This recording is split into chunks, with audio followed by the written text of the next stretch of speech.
it's Jemminz. Welcome back to my channel. Today we are doing our one more bath bomb in our bath bomb for kids and part of our 52-week challenge. I am super excited about this one. We are bringing out watermelon. Oh my goodness, I love watermelon. I just cut a fresh one because I was craving watermelon the other day, so we have fresh watermelon in our house. Yum. I'm going to have some of it here in just a little bit. But let's get this bath bomb made. Here we go. I'm going to turn the camera down. There you go. In our mix, we already have the SLSA. We are mixing together our baking powder, citric acid, and cornstarch. Seems to be a big clump there. Let's break that up. And this is why we sifted. If I had left that big clump in there, this bath bomb would have been ruined. You want to sift it to where you don't have any little lumps. Look at all those lumps. Can you see that? We want to get rid of them. And they crush pretty easily. And then those that don't crush, I just leave them out.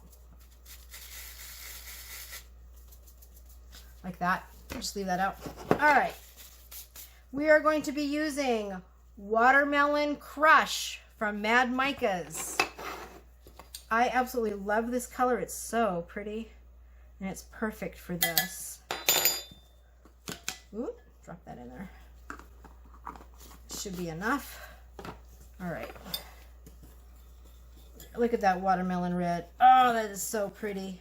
I love that color. And then our color burst is going to be this pretty green. And we're going to put that in the center of this. Now, the mold we're going to do today is called, what is a watermelon from Kata Molds, if I can get it out here. There we go. Cute little watermelon. Woohoo! These bath bombs are going to be available on the website, so please go get them. At the time of the viewing of this video, those bath bombs are up on the website, so please go purchase them today. All right. Let's get our liquids together since we got our others. The scent we are using is watermelon hard candy. It is a watermelon scent, and I actually love this one. I love this. This one is from Crafter's Choice. I'll show you here if you want to use it. Watermelon hard candy, but it smells just like watermelon, so that's why I'm using it. All right, a little bit of our hemp oil. Sip a little squeeze.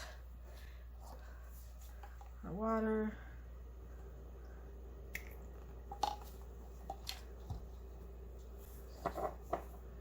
And I am going to just add this in. Oops, a little bit too much, but that's okay. It won't matter.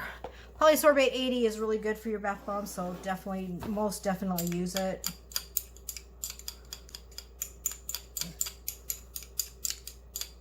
Now, if you want to get creative with these, you could very easily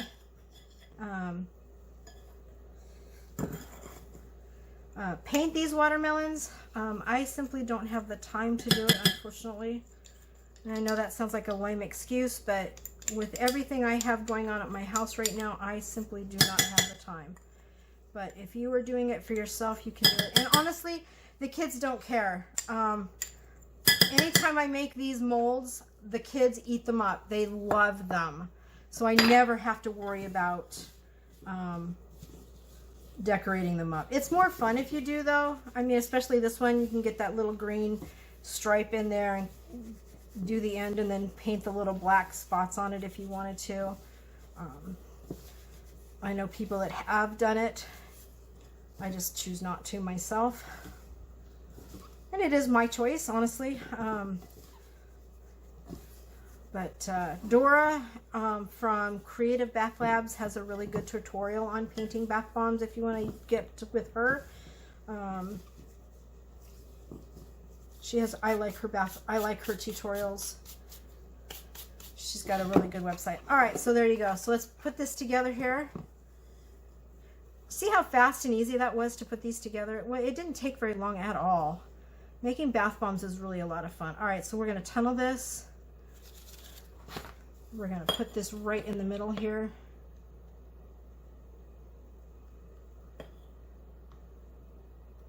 That's going to give a color burst of green, which will be really fun for the kids. And that's the other reason why I'm not painting them, is because I'm actually putting the color inside as a surprise, so they're gonna like that. This will be a color surprise mix inside there.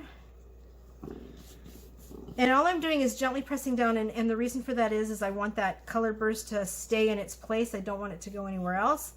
And it will actually help when I go to press all this down. Don't forget to get your corners. Just make sure they're stable. Most breakages on the corners happen because there's not enough mix in your mix there. So I recommend highly doing that. I'm gonna pour the rest of that right on top there, and then do a quick cleanup. Spread that out evenly, press it in. There we go. And then we're gonna press the top on top of it. So there we go. Clean, clean, clean. Put this in there, put that in there. Clean up our mess really quick, and then I'll show you how we do that. And I'm going to show you a little bit of a different technique for this. Just cleaning up as I go, it just makes cleaning up the mess and having your bath bombs work a lot better. Okay, evenly press on each side. It's corner and center both. Okay, flip it over, do the same thing. Center, edges. Make sure it's all mixed, all centered really well. Next, with these molds, you're going to tap. Why am I tapping? You want to loosen that mold up. And as you can see, as I tap, all that is trapped in here and here is coming out. You see? And it's going to make this plunger work a lot better. And it's already starting to fall down. So let's get the top there. That is loose. All right, and I can feel it. When you are working with your mold, you'll feel it loosen up. So do that. All right, so this is already loose, so we're going to pull this out right there. Don't force your molds. If you pull this up and it doesn't want to come, tap it again. Do not force your mold. You'll ruin your base here. All right, so one of the things I did not do was pull this up, but it seemed to be loosened up enough so I didn't have to worry about that. And see how loose that is now by tapping it. Pull that out gently. I'm going to pull this off. Oops, a little on the edge. You can gently tap that down. All right, there you go. There is your bath bomb watermelon. And see the corner here? That happens when the molds don't get filled in the corner. They tend to fall apart because there's not enough compact mix there. So that's why that happens. All right. I just pulled my glove off and my little cat just took off. He got scared. All right. I'm going to put this up because this one is a little bit more stable than my other ones. So there you go. There's your watermelon with the green color burst in the center. These are available on the website as the viewing of this video. So please go and get them. And there you go, everybody. Asthma's giving me a little bit of trouble today. That's why I'm having a hard time breathing. Thank you so much, everybody, for joining me. Don't forget to like and subscribe. Don't forget to hit the notification button if you want notification about my videos. And once again, I just want to thank you guys for joining me for these 52 weeks. It's been fabulous. We still have a lot more to go. I'm going to continue to build bath bombs, and as scents go out, we'll get rid of bath bombs and we'll create something new. But for the most part, all of my bath bombs are here on the site as a regular, so please feel free to go get them. And if a scent is discontinued, I will discontinue the bath bomb. And that is really the only time I do that. Except for the fall ones. I did pull those because I'm redoing them, and they will come out with some really cool stuff for the fall. So, all right. Thanks, everybody, for joining me. You all have a great day. Bye!